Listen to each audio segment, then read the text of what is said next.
years with Amnesty International Kenya.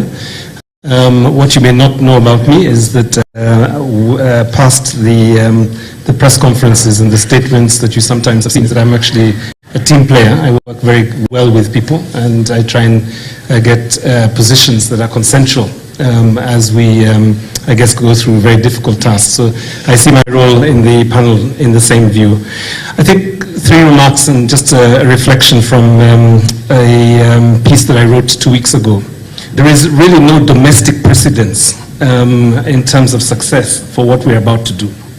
We have many initiatives that were done, whether they're on IDPs or the post-election violence cases, the Truth and Reconciliation Commission, but many of those efforts did not land at the point at which the expectations of Kenyans wanted them to land. So I think we have a real opportunity here to demonstrate that actually something that can be done about people's trauma, about people's violations, and also that we can combine these 3 important parts, which is compensation or reparations, the issue of justice, and the issue of non-recurrence. So that, I think, is my first point. The second one is that we are a temporary committee, and I feel honored to be among you. But our lifespan is quite temporal. I think what we have to think about is how do we anchor this process in independent and constitutional commissions, or independent offices and institutional commissions. So I'm really looking to Kenya National Commission and the Independent Policing Oversight Authority to become the drivers within the technical committees, and also essentially become our repository as we exit off this panel within a few months from now.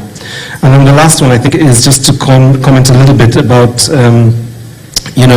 sending messages consistently, clean, clear messages to Kenyans about what we can do, what we can't do, what we can do quickly and what will take longer, what is an immediate redress, what's possible in terms of compensation, but also what are the policy and the legal recommendations that we're making to ensure that this dark season of violence that we have seen, and just to, it's really important for us not to forget what happened in June and July. We lost 65 human beings in June and July in those 2 months alone.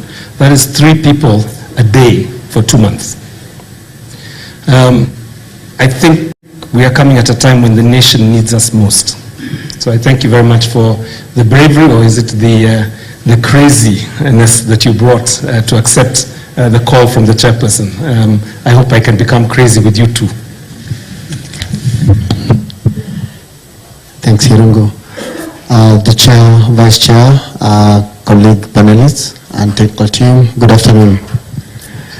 John Olukuru, doctor, not medical, but academia. So I'm a lecturer at Strathmore University Business School. These days my life is data. And for the first time, I think I look at this task ahead, and I'm just wondering what truth will this data really bring forward. I know people say the truth will set you free, but the believability of the data is what will give credibility. How believable will that data be? And that's maybe something that I look forward to see. If we can solve that puzzle, it will be something worthwhile.